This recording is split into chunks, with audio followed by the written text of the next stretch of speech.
Good afternoon, everybody, and congratulations.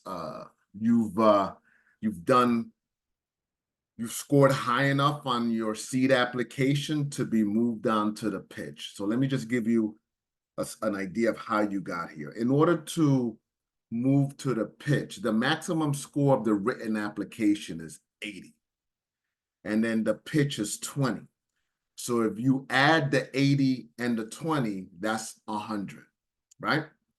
The lowest application score that you could have received is a 50.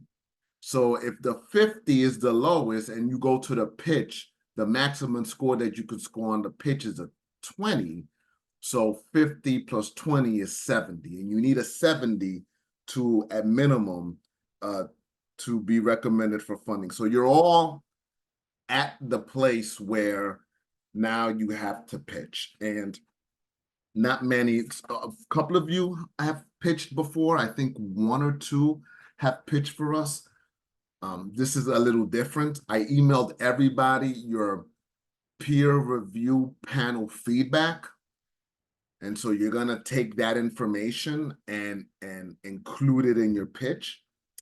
And then the pitch is scheduled for next Thursday. Yeah, May 30th. And everybody received the schedule of when you're going to pitch.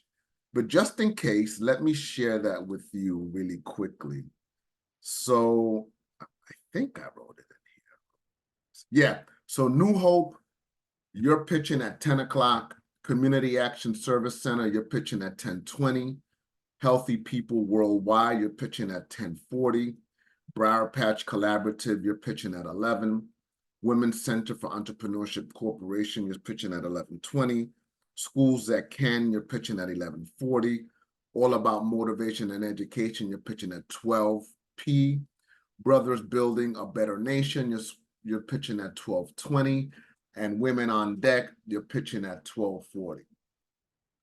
If for whatever the reason you don't show up to the pitch, you're going to be disqualified for being recommended for funding. I know things happen. Listen, I get it, but you have a team. So if you're the person that's going to pitch, make sure that you train or work with 2 or 3 other folks from your team in the event that, I don't know, Eddie can't make it. And so Quadir, next person up, can do the pitch, all right? The pitch is 10 minutes. It's a 10-minute pitch. And you've got to incorporate a lot of the stuff that we're talking about. Now, let me give you a sense of what a social enterprise venture is. So a social enterprise venture is an organization that creates a revenue-generating model in an effort to create an increase of capital so that it will allow you to provide services to those individuals and families that are socially disenfranchised. There is a product or service that you're selling. I don't know what that product or service is because I have not read the applications. And that your paying market cannot be those individuals that are socially and economically disenfranchised. You have to identify a capital market or a paying market, right? And so this is what the panel reviewers are going to be looking for. Who's the target audience that you're selling your product or service to? Do they want this particular service or approach addressed in the manner that you're addressing it to? And how do you plan to use the revenues to address a particular social issue? You need to connect those 2 points. All right, so let's begin. So an investment pitch, right? It's a concise 10-minute persuasive presentation to build credibility and communicate your vision, and you're highlighting the value proposition that you're bringing to the capital market, the market that's going to pay for the product or service, right? So we have 2 applications. We have those that are applied for seed growth and those that are applying for seed startup. If you're applying for seed growth, the assumption is that the capital that you're going to be receiving from us is going to be used to increase your market share with the capital market. And the revenues that are generated are going to be used to increase your ability to provide additional services or different services to the social market, or that market which is individuals and families that are socially disenfranchised. For those that are applying for seed startup, the question is, how are you going to prove to the panel that what you want to do makes sense and resonates with a market? And then how are you going to try to prototype and test it to make sure that you're on the path of breaking even? That's it. Because seed startup, we have no idea whether your idea is going to make sense or not, or if it's even going to be successful. We are basing, or the peer reviewers are basing, the seed startup simply on what you're putting on paper and simply on how you're going to present on the pitch.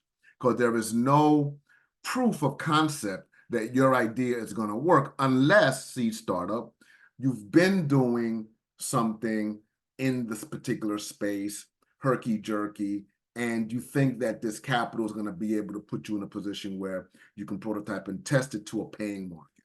All right, that's critical. So the structure of the anatomy of the pitch, you want an introduction. Who are you and what does your organization do, right? Remember, you've got 10 minutes, so you can't wax poetic here. Then you need to identify the problem. What is the social issue you're addressing, and how does the enterprise help you address the issue? You have to make that connection, right? Solution, describe your product or service and its unique value proposition to the paying market. Also, its unique value proposition to the social market. So the idea here is that you're generating revenue, you have a paying market, they're going to pay whatever the fair market rate is for the product or service. And then you have a social market that wants to participate in the social program that you're implementing or plan to expand with the revenues that are coming in. And that's for seed growth. For seed startup, it's, hey, does your paying market want the approach addressed in the manner that you're addressing, right? Is there a value proposition? Do they need something addressed in the manner you're addressing? And then how are you helping the social market?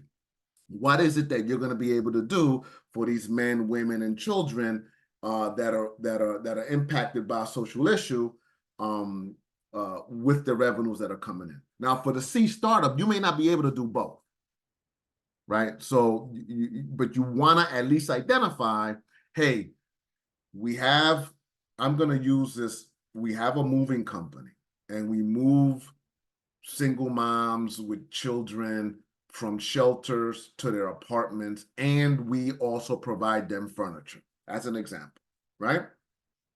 So we're doing this for free and we're connected, but we think there's a market. We think there's a paying market out there, and we're trying to figure out, can we do paid moves once a month, not to the women that are coming out of shelters, but to a capital market?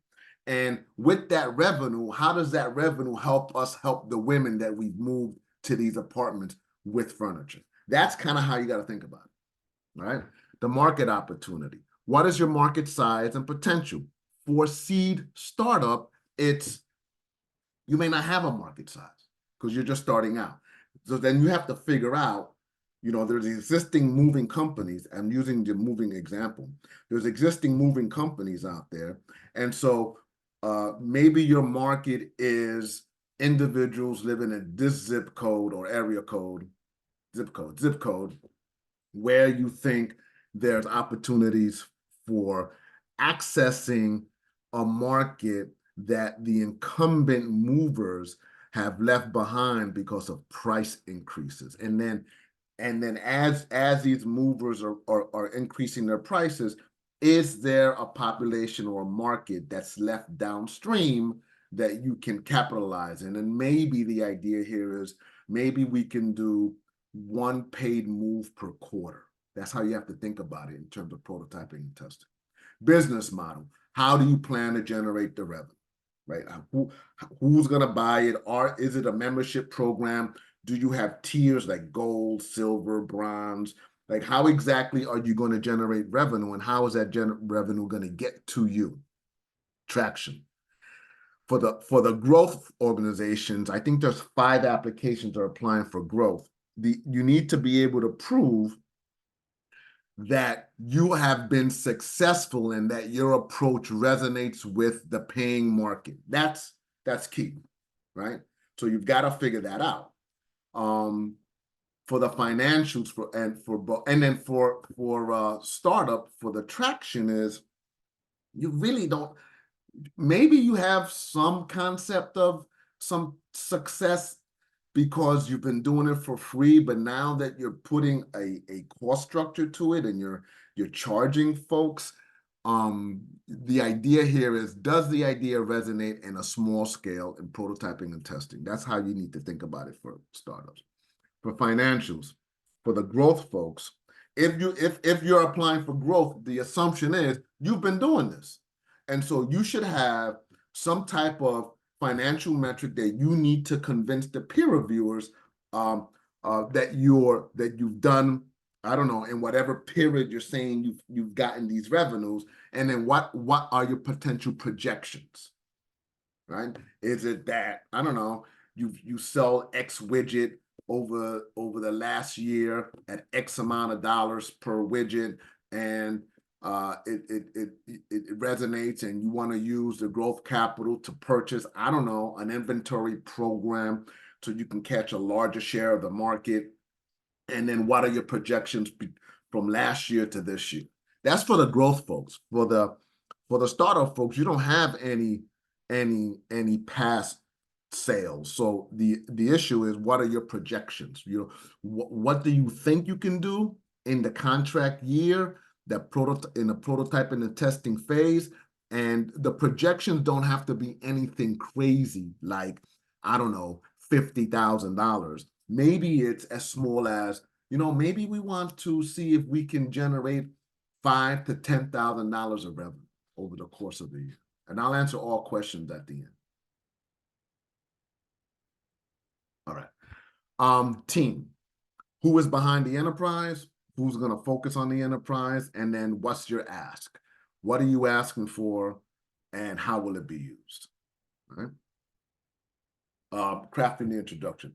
So the intro needs to be a brief overview of the social enterprise and your role. And you need to be confident, and you need to be engaging. I would suggest that you begin to craft your presentation using a presentation platform. It can be this platform that I'm using called Prezi. It can be Google Docs. Google Presentations. It can be PowerPoint. I don't care what it is. What you don't want to do is just get up there and talk, because you're not engaging folks, right? Example.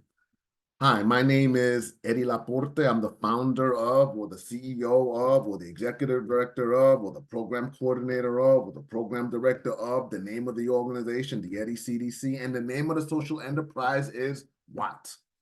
What is it? Right? Because you need to have a title, because you need to be able to brand the social enterprise. And we plan to, and the enterprise will be revolutionizing the industry. What industry? Because everybody that's generating revenue operates in an industry. So what is the industry that you'll be operating in? And briefly describe the unique value proposition, or the value that you're bringing to the paying market, because they want that approach addressing a particular need, and the value that you're bringing to the social market, because it's the program that's going to be expanded or implemented if you're or tested if you're a startup in the approach that it's going to address a particular social issue that they want it addressed in that particular way, right? I'll answer all questions at the end. Defining the problem and solution. Problem. You need to be able to articulate the need and that the market wants addressed. The market is both the capital market, the paying market, and also the social market. So what do I mean by that? So the capital market says, I need I want to learn how to do AI, and I can't. There's so much information out there that I don't know where to go. And so then you say, oh, you know what? We're teaching. I don't know. We're teaching after school and tutorial programming, and we're also including STEM. Hey, is there an opportunity? There seems to be a value that the paying market needs to address, which is, I don't know, becoming more knowledgeable and using AI practically. All right, so you say, okay, I think there's a market here. And so we're going to roll out this idea, and we're going to charge X amount of dollars per session over the course of how many sessions to a small group of people that we think will pay for that, because they want it addressed. And we're going to do it in a way that brings value to them. And then that revenue that comes in will help us then increase our STEM programming over here to the social market. So you're going to have to indicate what the problem nonprofits struggle with. What is the specific issue that you're struggling in identifying a value proposition to the paying market, right? We are struggling with increasing our capital. And we think that implementing a hands-on, user-friendly AI training program to paraprofessionals and professionals is valuable to them because you've done your research. The solution. Describe how your offering effectively addresses the need. Example, our solution provides what benefit that it provides to the capital market. And because you're able to provide this benefit to the capital market, what benefit does the revenue have to the social market, right? So you have to make those connections. All right. Market opportunity in the business model. Market opportunity. Highlight the market size for growth. For the folks that have been doing this and are applying for growth, you're not at prototyping and testing. You have a market. So now the question is, who is that market? How large is the market, right? And what's the growth potential, and who's your target audience? So if you're applying for growth, you should have this information, right? Example, the industry. I don't know what the industry is. Let's say the lawn care industry is valued at X dollars and is growing at Y annually. Or you can break it down as the lawn care industry market in, I don't know, pick a county, Mercer County, is valued at, I don't know, pick a number, do your research, and it's growing at, I don't know, percentage, do your research annually. And then because of this, we have a good entry point to this particular market for growth. Because if you're applying for growth, you've got some things in place. For startup, it's different, right? So for startup is, okay, our market size is going to be 10 families, 20 families, 30 students, 10 students, whatever that number is of your social market. And then your capital market needs to be just as small. We'd like to prototype and test and see if we can make, I don't know, 5, 6, 7, 8, 10 sales a month. It's really small. And what is the growth potential in this industry for this market? And who is your target audience, right? Your business model. Explain how the enterprise is currently or plans to generate revenue. Again, the business model is not the social end of it, but the capital market end of it. How are you going to generate revenue? What are the things that you're going to do, especially for growth? Because this should be easy for those applying for growth because you've already been there. You've already generating revenue. You should be maybe breaking even, or you have some experience in that particular industry, and you're partnering with a nonprofit to bring in your expertise. Then how do you plan to generate the revenue? How many contracts are you planning to generate in the contract year or in the next 3, 6, 9 months? For startup, it's the business model is, hey, listen, we're going to prototype and test this approach. We're not sure how much we're going to generate, but we're shooting for, and I go back to the moving company, one paid moving job per quarter, because we want to see if this thing resonates or not. Or for those that are dealing in the educational space, we operate on a subscription model with tiered pricing. I don't know. I just thought of stuff because I haven't read your applications.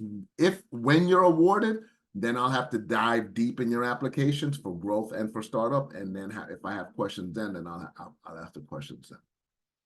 Showcasing traction. Present key achievements for growth, customer adoption, partnerships, and growth metrics. Again, for growth, right? What are the key things that you've done over the last year, since you've received, you're applying for growth? What have you done to prove that to the panel that what you're asking for is a need because of the potential growth in the particular paying market? Who are your customers and how are they being adopted into your brand? What partnerships do you have? And what's the potential for growth? Are you, and this is all based on your key achievements. If you've done X amount of sales or X amount of memberships or X amount of subscriptions last year, what's the potential for growth based on your sales last year? Is it 1%? Is it a half a percentage? Is it 2%? So an example might be, we have acquired X customers and achieved Y percentage month-over-month growth.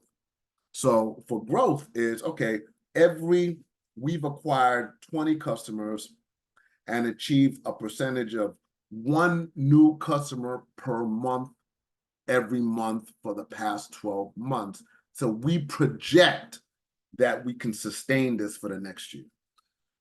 For startup, it's a little different, right? So it's we plan to acquire 1 or 2 or 3 customers a month or 1 customer per quarter. And we expect to have a 0.5 percentage month-over-month growth so that we can project what our potential revenues might be. Highlights might be, milestones might be, highlight significant milestones and future goals. Now, your future, and some of you didn't do well with your SMART goals. So you've got to make sure you address that in your pitch. And so your milestones should align with your SMART goals. So an example of that might be, you recently launched your product or service and plan to expand to new markets in Q3, or that's for growth. Or for startup, it's really, we plan to launch our product or prototype our product or service and plan and hope to expand by 2 or 3 customers by the 3rd quarter. It's really at a small scale for you guys. And financial projections, right? So this is a slide where you have to talk about your financial projections. Include revenues for growth. For those that are in growth, include your revenue forecasts, because you've already been receiving revenue. So now you're going to forecast based on your revenue, based on what you've currently received and what you're going to project for the next year. And key financial indicators that are key for your particular industry, the growth folks. For startups, you can include your revenue projections or forecasts need to be based on the ability that you see the paying market willing to pay for your product or service over the course of the year. So let's say the idea here is we forecast that we'll get, I don't know, one paid moving job per month, per quarter for the next 4 quarters. So we project that to be on average for a 1-bedroom, 2-bedroom, or 3-bedroom. You price that out for the commercial market, and then you average it out and say, based on a 1-bedroom move, we project this. A 2-bedroom move would project that. A 3-bedroom move would project that. For those in the lawn care business, it's, how many contracts will you have over the course of the next summer? And then in the winter time with snow removal, like what are those forecasts or what are those contracts looking like based on what you've done last year? All right. Make sure that you have graphical representations of what you're saying in terms of your forecast. Because I'm gonna tell you this: the panel is real keen on the financial projections. They're real keen on it, and they're gonna ask you questions of it. So be prepared. All right. You have to introduce the team. If it's one of you, two of you, three of you, and everybody should be introduced. And why is this team uniquely positioned to succeed? Right? Maybe an example might be our combined experience in this relevant field. I don't know if it's moving or if it's lawn care or if it's in education or if whatever it is, gives us a competitive advantage. All right. Then you want to ask and then you want to close. So the ask clearly states the amount of funding you are seeking and how it will be used, right? So you got to give yourself enough time, like 30 seconds to say that. We are seeking X amount of thousands of dollars to expand our team and scale. That should be scale, SCALE, or marketing or increase our market share. That's for growth. For startup is we are seeking X amount of $1,000 to bring to concept our idea and to prototype and test it to see if it resonates with the market. It's because the startup is, we don't even know if it's going to be successful or not. We just believe that the idea makes sense on paper.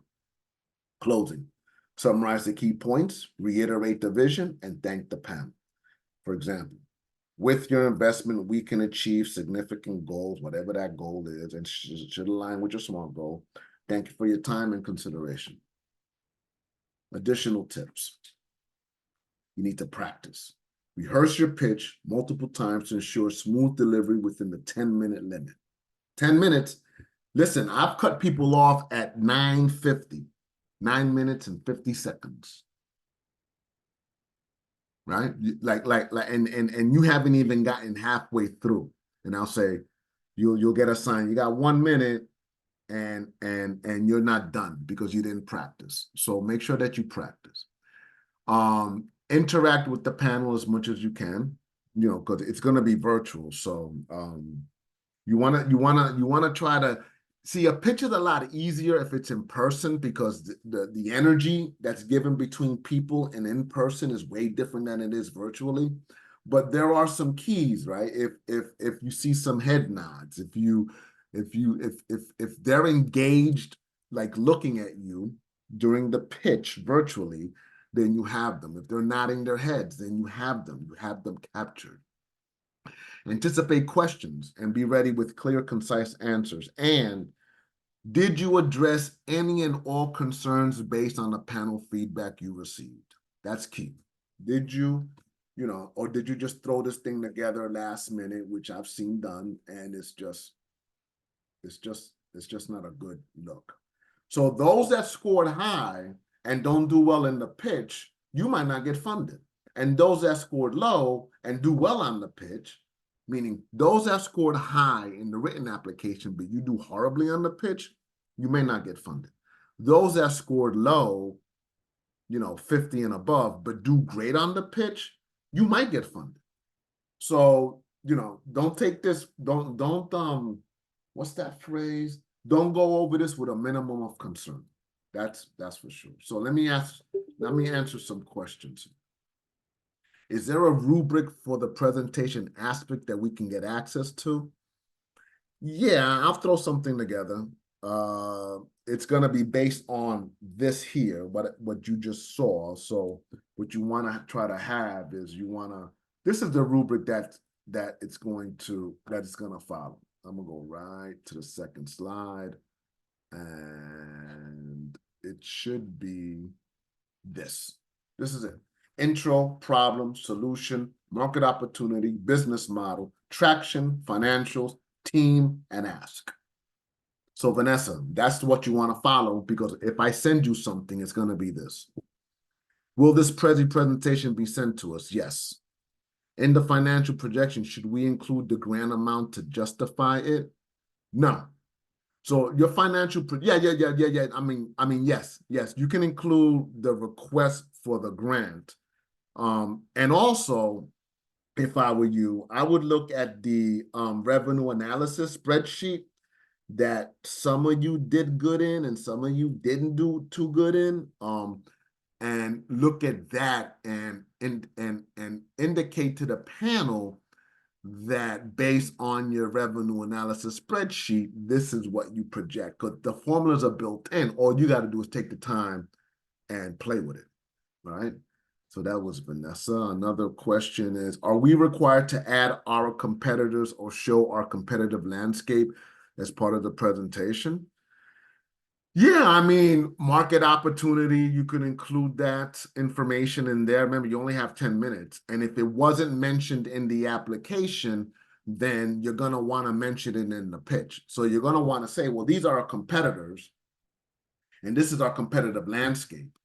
And this is how we're going to improve in this space. Let me see if there's any other questions. I think I answered all of those. Let me see. Yep. Oh, Beverly, can multiple team members take part in the presentation? Yes, Phil. Multiple team members can take part in the presentation, but it should be smooth and seamless. All right. Let me see. In the chat, there is, will this recording be available to us? Yes. And did you mention the panel will pay attention to the financial projections in particular? Would you say the panel is made up of individuals with a business background as opposed to nonprofit human services? Yeah, Diana. Yeah, they are. So one of the panel members is a director for the business school and operates the Center for Urban and Entrepreneurship Development. The two other folks have experience in working with and growing social enterprises. Okay. There's another question here. Let's see. Phil, will there be Q&A after the 10-minute pitch, or does a Q&A occur within the Oh, good question, Phil. So your 10 minutes is your 10 minutes. After the 10-minute pitch, I hand it over to the panel, and then they'll ask you a series of questions based on gaps that you didn't fill based from your application and from your presentation, and or questions based on your presentation that may not have made sense to them based on the written application that you submitted. Can we get a bio of the panelists? Vanessa, I might be able to do that. I'm not sure, but I should be able to do that. No one's ever asked of that, so that should be interesting from my end. All right. Any other questions? Let me see. Thank you. All right. Let me see. I think there's another chat question. No, that was thank you. All right, everybody. Thanks for hopping on. We did this in 33 minutes. That was good timing. I will get this to you by the end of business today.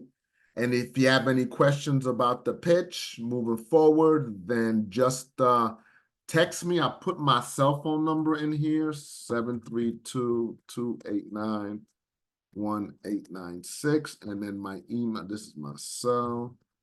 And then my email is edward.laporte@sos.nj.gov.